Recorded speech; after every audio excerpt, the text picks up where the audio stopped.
extremes of the situation so you know what true judgment is. How are you supposed to know what cold is unless you've been hot? How are you supposed to know what hot is unless you've been cold?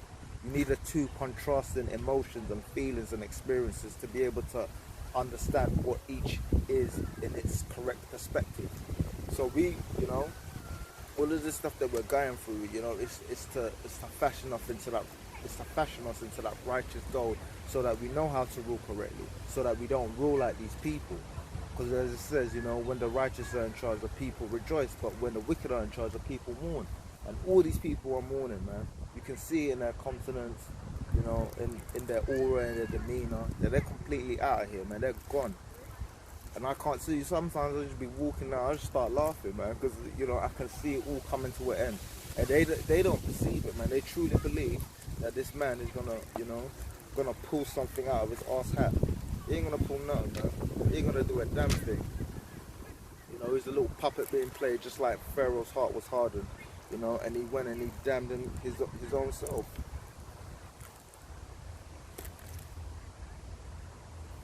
And I keep skipping around, man.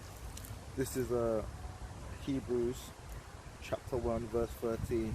But to which of the angels said he at any time, sit on my right hand until I make thine enemies thy footstool? So, you know, we're supposed to patiently sit on the right hand of the Lord, and he's gonna make our enemies our footstool, man. I feel like hopefully, you know, I can make it to the kingdom, because I'll put the hurting on these, so man, I wouldn't even be as bad as they are, you know, but I'll make them work from sun up to sundown, man. I'll whip them, I'll laugh at them in the same way that they whip and they mock us daily, man.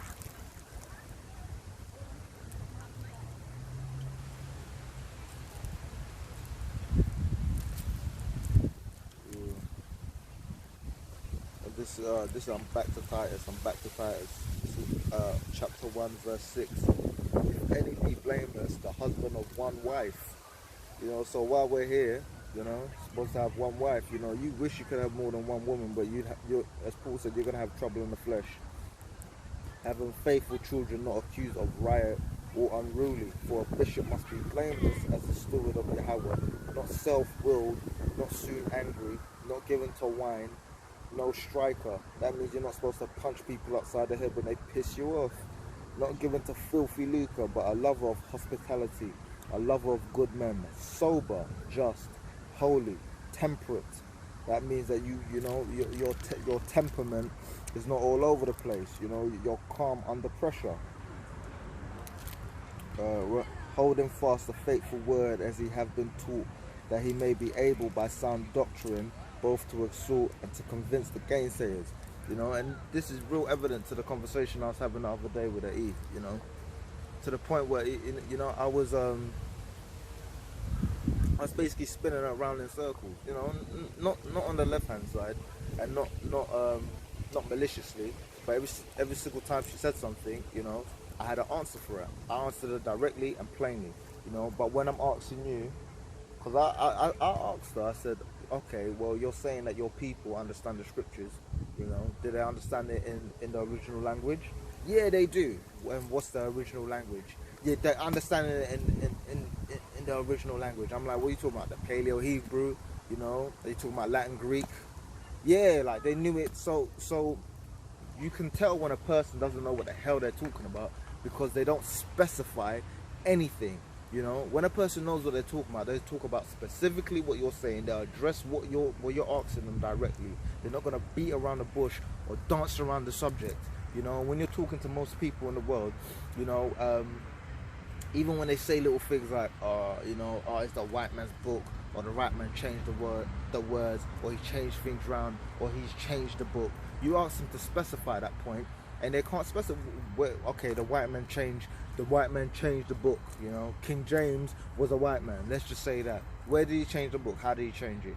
If he took books out, what books did he take out? See, because we're studying it and we understand, you know, the Council of Nicaea and all of this stuff, we understand the context of them saying they've changed the book. We know they've taken certain books out.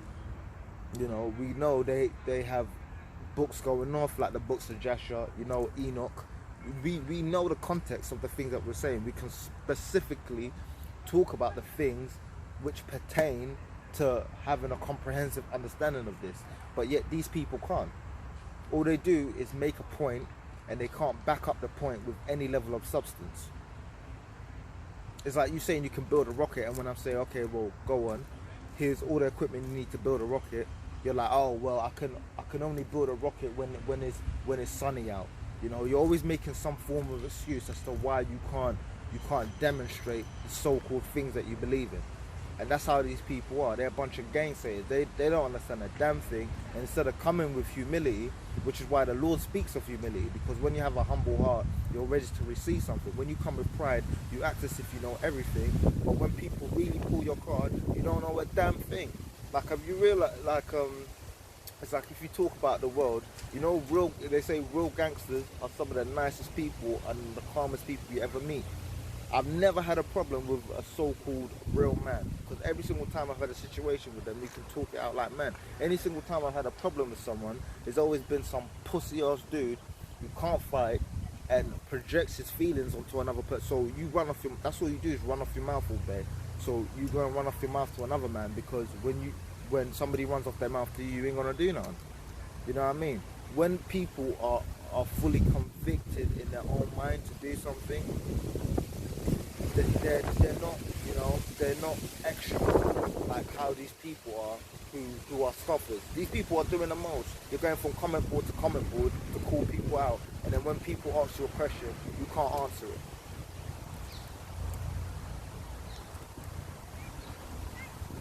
But this is Titus chapter 2 verse 11. For the grace of Yahweh that bringeth salvation have appeared to all men, teaching us that denying ungodliness and worldly lust we should live. Oh. Damn Satan, man. They say is the prince of power of the air. Wind blowing hard today, man. I thought it was going to rain. It didn't even rain. I'm not going to be out here for too much longer, man. But I'm going to start again. This is Titus chapter 2 verse 11. For the grace of Yahweh that bringeth salvation have appeared unto all men, teaching us that denying ungodliness and worldly lust we should live soberly. So what's a worldly lust? Chasing these super thoughts, man. And when I see a fat ass, I want to chase her. But you know what? I know it's not worth it. And there goes a fat ass right there. Teaching us that denying ungodliness and worldly lust we should live soberly, righteously, and godly in this present world, looking for that blessed hope and the glorious appearing of the great power Yahweh and our Savior Yahweh Shai HaMashiach, who gave himself for us that he might redeem us from all iniquity and purify unto himself a peculiar people. So we're strange to these people. We're peculiar people, zealous of good works. These things speak and exhort and rebuke with all authority. Let no man despise thee. And when we say let no man despise thee, it's not to say people are not going to hate us, but we're not supposed to let it affect us. If people want to hate us, you know, that's your bag. You got to deal with that. I don't really care, you know. I fear the Lord, so I'm out here and I'm trying to do right. So, you know, hopefully, if I see the Lord, he's not going to say, you know, get away from me, you work of iniquity. I never knew you. Because that's going to be a horrible thing to hear. And some people are really going to hear that. And their feelings are going to be utterly, utterly hurt. Let me see here.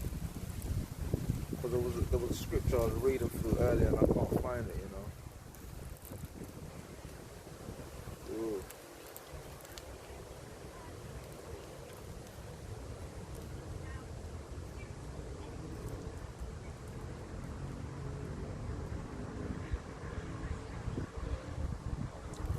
I'm just gonna start here. So this is I'm back to Hebrews. This is Hebrews 11 verse 32. And what shall I more say? For the time would fail me to tell of Gideon and of Barak and of Samson and of Jephthah, of David also and Samuel and of the prophets, who through faith subdued kingdoms, wrought righteousness, obtained promises, stopped the mouths of lions, quenched the violence of fire, escaped the edge of the sword, out of weakness were made strong, waxed valiant in fight, turned to flight the armies of the aliens. Women received their dead, raised to life again, and others were tortured, not accepting deliverance, that they might obtain a better resurrection. And others had trial of cruel mockings and scourgings, yea, moreover of bonds and imprisonments. They were stoned, they were sawn asunder, were tempted, were slain with the sword. They wandered about in sheepskins and goatskins, being destitute, afflicted, tormented, of whom the world was not worthy. They wandered in deserts and in mountains and in dens and caves of the earth. And these all, having attained a good report through faith, received not the promise. Yahweh having provided some better things for us, that they without us should be made perfect. So this is an example of, the ones before us going through all manner of stuff. And when, a servant isn't above his master, so we're gonna go through the same things, And this hasn't come yet, but it's gonna come. We're gonna be in prison, we're gonna be stoned, we're gonna be sawn, have our heads cut off, we're gonna be shot at, because we're not gonna go along with everything that these people are telling us to do.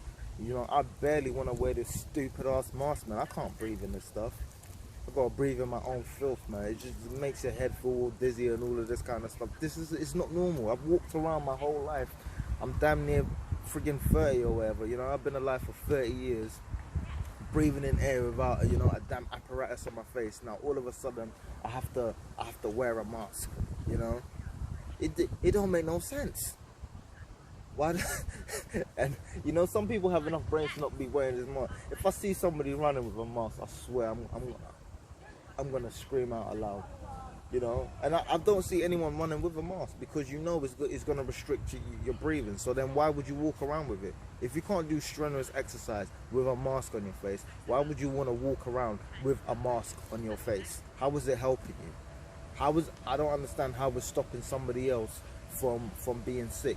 And I made a video the other day, and I was talking about the Mayor of London, how he said, when you're wearing a mask, if I'm wearing a mask, I'm protecting you, and when you wear a mask, you protect me.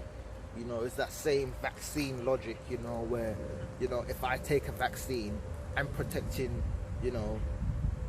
I'm protecting myself from you if you have the disease. So then if you have the disease, why does it bother me if I'm vaccinated? If you're wearing a mask and your mask is so helpful for you and it stops me from getting, it doesn't even make any sense to say you're wearing a mask and it's protecting, the person who you're breathing at from getting it. So what's to protect you? Them wearing a mask also. That's the most convoluted thing I can't even you can't make sense out of nonsense. So you even try to look at it from a logical perspective, and you can't. You're just going to be dancing around in circles, because the whole thing doesn't make sense. How can something that's restricting your breathing and restricting your immune system be good for you? If gyms are meant to be for the betterment of people's health, why are they shutting it down? And then they open it up, and I can't even go into my gym without making a damn booking, man. And I can't even make a booking because apparently my membership number isn't synced up to my booking account and all of this other stuff. So it's like, now I can't even go there. I've seen people in there, so somebody's managing to do it. I don't know what's going on with my account, but I can't make a booking. And I guarantee you there's a lot of people who can't make a booking.